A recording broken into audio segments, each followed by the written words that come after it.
What's going on there, Elizabeth? I got a camera on Elizabeth right now. Yeah. What's going on there in regards to the fact that so many people, not just doctors, but family members in some cases, friends, seem to think it's in the person's head or they can't really be that sick? Well, I think it's in today's modern world, you need scientific proof that something is wrong. And unless they have an actual test that can be positive, then they actually think that you're making up the symptoms. And I think the problem is, with today's medicine, it takes too long to diagnose both these conditions. And doctors haven't got the time, or they haven't been trained to actually do this.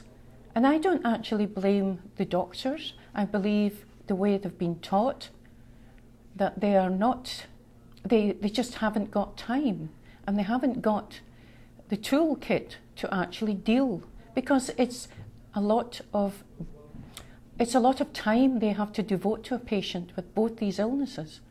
And I think that's where they don't want the patients.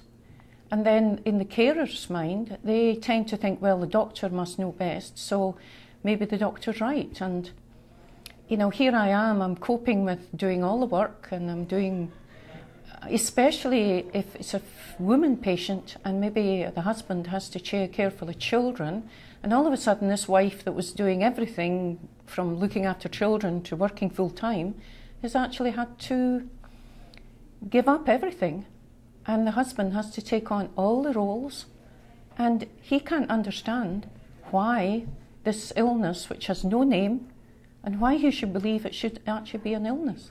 And that is the problem, I think, with both, is the stigma that comes from it. And so it's, one, it needs a scientific test and a protocol, which I think is, in recent years, has actually been established and has helped. And I think that has been a big, big breakthrough, and a recognition from the medical profession that this actually exists.